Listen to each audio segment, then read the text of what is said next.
Salut tout le monde, Simon Bouchard, sentinelle sur la muraille, watchman on the wall pour notre Seigneur et Sauveur Jésus-Christ. Jésus qui est sur le point de venir chercher son Église. Puis ça, on le voit dans tous les signes qui sont écrits dans l'Apocalypse, dans Matthieu 24, dans les prophéties d'Ézéchiel, d'Isaïe. Donc tout ça, je vais revenir dans une autre vidéo pour vous expliquer comme il faut ce que ça signifie. Puis aujourd'hui, dans mon vidéo, j'ai à cœur de vous expliquer ce que ça signifie de naître de nouveau, de donner sa vie au Seigneur. Qu'est-ce que ça veut dire, comment il faut faire pour ceux qui s'intéressent. Puis je vais commencer par vous lire dans les mots à Jésus ce qu'il voulait dire par être naître de nouveau. C'est dans Jean 3, 1 à 8. Ça, c'est Jean 3, 1 à 8, c'est Nicodème qui se trouve être un des pharisiens, une des autorités du temple à Jérusalem à l'époque de Jésus. Lui, il est parti en pleine nuit pour aller voir Jésus et ses disciples parce qu'il voulait parler à Jésus en personne, puis il ne voulait pas que les autres pharisiens le sachent. Fait qu'il s'est rendu là en pleine nuit, puis je vais vous lire comment ça s'est passé. Fait qu'entretien de Jésus avec Nicodème. Mais il y eut un homme d'entre les pharisiens nommé Nicodème, un chef des Juifs, qui vint, lui, auprès de Jésus de nuit et lui dit « Rabbi, nous savons que tu es un docteur venu de Dieu, car personne ne peut faire ces miracles que tu fais si Dieu n'est avec lui. » Jésus lui répondit « En vérité, je te le dis, si un homme ne naît de nouveau, il ne peut voir le royaume de Dieu. » Nicodème lui dit « Comment un homme peut-il naître quand il est vieux? Peut-il rentrer dans le ventre de sa mère et renaître de nouveau? » Jésus répondit « En vérité, je te le dis, si un homme ne naît d'eau et d'esprit, il ne peut entrer dans le royaume de Dieu. Ce qui est né de la chair est chair, et ce qui est né de l'esprit est esprit. Ne t'étonne pas que je t'ai dit, il faut que vous naissiez de nouveau. Le vent souffle où il veut, et tu en entends le bruit, mais tu ne sais d'où il vient et où il va. Il en est ainsi de tout homme qui est né de l'esprit. » Donc, la seule chose qui sauve, c'est de croire en lui, de croire au sacrifice qu'il a fait. Puis je vais vous montrer d'autres preuves aussi dans la parole par rapport à ça, dont les plus beaux passages de la Bible.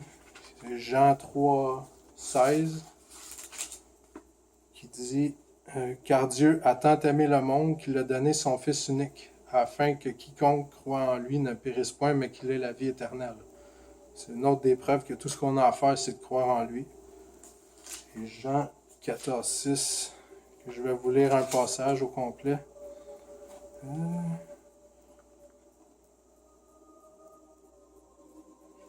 14, 6.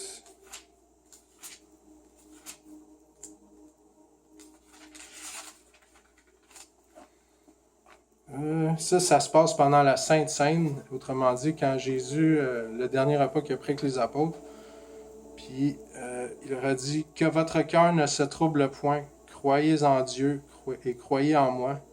Il y a plusieurs demeures dans la maison de mon Père, et si cela n'était pas, je vous l'aurais dit. Je vais vous préparer une place, et lorsque je m'en serai allé et que je vous aurai préparé une place, je reviendrai et je vous prendrai avec moi. » Ça, c'est une autre des preuves de l'enlèvement dont je vais revenir dans d'autres vidéos.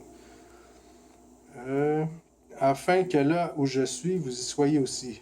Vous savez où je vais et vous en savez le chemin.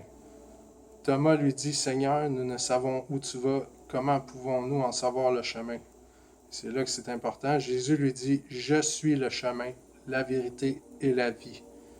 Nul ne vient au Père que par moi. » Donc ça, c'est les plus grands passages où Jésus l'explique comme il faut dans ses mots.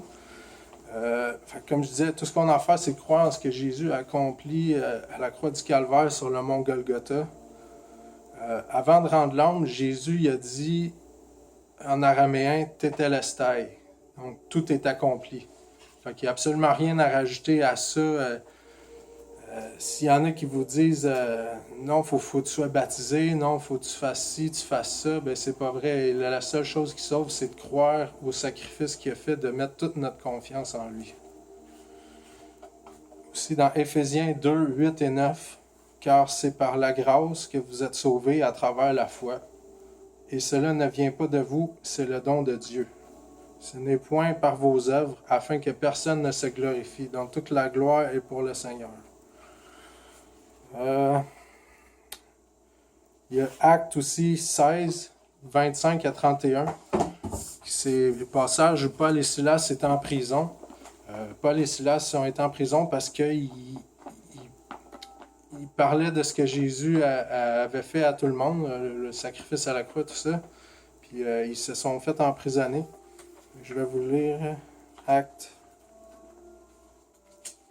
16, 25 à 31.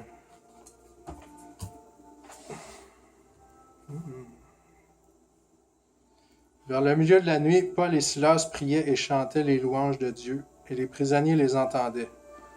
Tout à coup, il se fit un grand tremblement de terre, en sorte que les fondements de la prison furent ébranlés. Au même instant, toutes les portes s'ouvrirent, et les liens de tous les prisonniers furent rompus. Le geôlier se réveilla, et lorsqu'il vit les portes de la prison ouvertes, il tira son épée et allait se tuer pendant que les prisonniers s'étaient enfuis. Mais Paul cria d'une voix forte, « Ne te fais point de mal, nous sommes tous ici. » Alors le geôlier, ayant demandé de la lumière, entra précipitamment et se jeta tout tremblant aux pieds de Paul et de Silas. Il les fit sortir et dit, « Seigneur, que faut-il que je fasse pour être sauvé? » Paul et Silas répondirent, « Crois au Seigneur Jésus et tu seras sauvé, toi et ta famille. » Un autre passage que je veux vous lire aussi, c'est Romains 10, 9. Une seconde. Romains 19. Ça, c'est la marche à suivre sur ce qu'il faut faire pour accepter le Seigneur. Dans le fond, tout ce qu'il faut faire, c'est faire la prière du salut. Comme ça dit dans Romains 19. Si tu confesses de ta bouche le Seigneur Jésus et si tu crois dans ton cœur que Dieu l'a ressuscité des morts, tu seras sauvé. Donc, tout ce qu'on a à faire, c'est réciter la prière du salut, dont je vais laisser dans la boîte de description en dessous du vidéo. Tout ce que vous avez à faire, c'est de prier, faire cette prière-là, d'y croire fermement avec votre cœur que Jésus, que son sacrifice est amplement suffisant, puis qu'il a été ressuscité 3 jours plus tard. C'est tout ce que ça prend. Je vais revenir dans d'autres vidéos sur l'enlèvement. Je vais revenir dans d'autres vidéos sur les prophéties, tout ça. Je vous explique comme il faut ce qu'il y en est. C'est tout ce que j'ai sur le cœur pour l'instant. Je vous remercie tout le monde. Que Dieu vous bénisse. Passez une bonne journée.